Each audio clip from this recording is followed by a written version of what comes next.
Samsung S25 সিরিজে হয়তো এবার 4টা স্মার্টফোনকে নিয়ে আসতে পারে স্যামসাং, বিকজ তারা যে অফিসিয়াল পোস্টারটা রিলিজ করেছে সেখানে 4টা ফোনের কম্বিনেশনকে দেখা যাচ্ছে। তো এখানে S25, S25 প্লাস আর S25 স্লিমের পাশাপাশি সবচেয়ে হাই স্পেসিফিকেশনের S25 আলট্রা ফোনটাও থাকবে।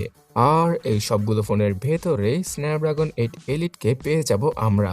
পাওয়া যাবে 200 মেগাপিক্সেলের মেইন ক্যামেরা S25 আলট্রা ফোনটাতে।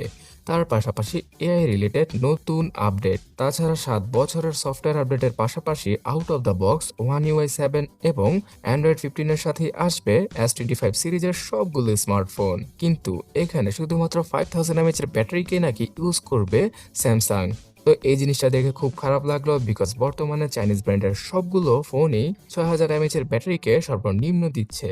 তবে ভালো ব্যাপার হচ্ছে গিয়ে এবারের S25 সিরিজের সবগুলো ফোনে সর্বনিম্ন 12GB র্যাম থাকবে। 8GB র্যামের কোনো ভেরিয়েন্টই থাকবে না।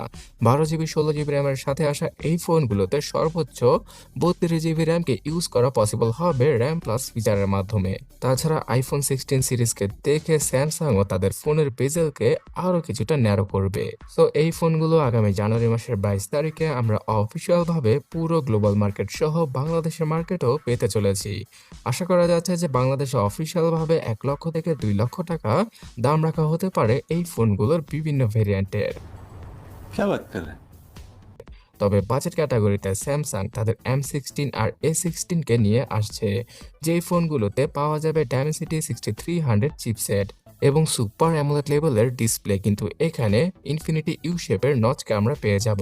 6000 mAh এর ব্যাটারির সাথে আসা স্যামসাং M16 কে হয়তো ইন্ডিয়ান মার্কেটে 13,000 রুপিতেই পাওয়া যাবে। সো বাংলাদেশের মার্কেটে 20,000 টাকার নিচে স্যামসাং এর আরও একটি ফোন আসতে চলেছে এই জানুয়ারি মাসে। কিন্তু অফিসিয়াল ভাবে আসলে আবার এই ফোনটার প্রাইস 30 থেকে 35,000 টাকাও রাখতে পারে স্যামসাং।